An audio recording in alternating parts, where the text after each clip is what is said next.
managerial accounting high-low method of separating mixed costs. Now, once again, we've got our example 1 shipping cost data based on pounds shipped. Now, what we're going to do is use this data to apply the high-low method.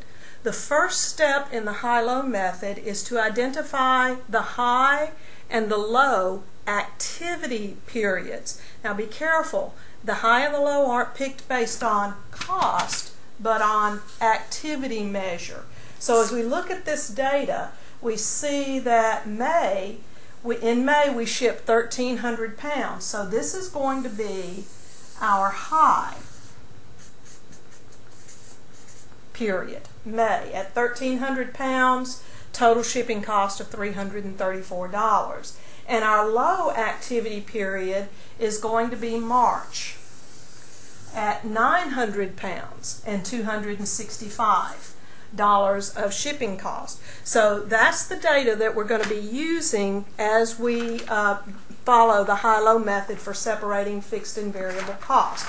Now, the next thing we do, once we've identified the high and the low periods, the next thing we do is we do some mathematical calculations on that information. The first thing that I want to do here is I'm going to want to pull from my data the total costs at both the high and the low and find the difference between the two.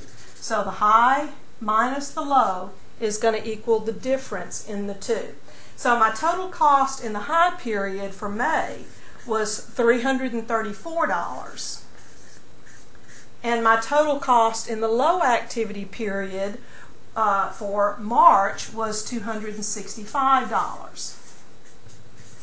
So the difference in the two, $334 minus $265, is $69.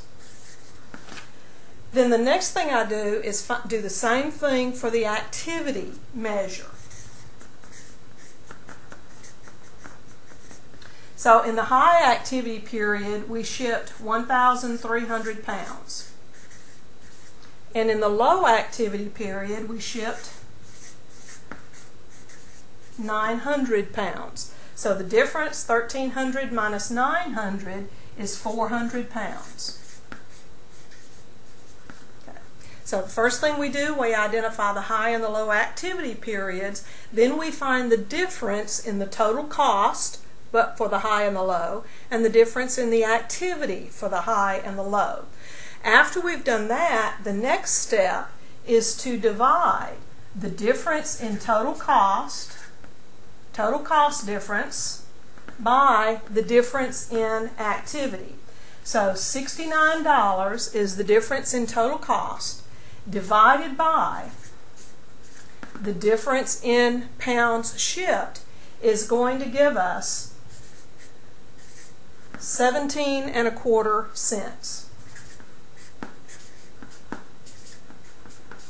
0.1725.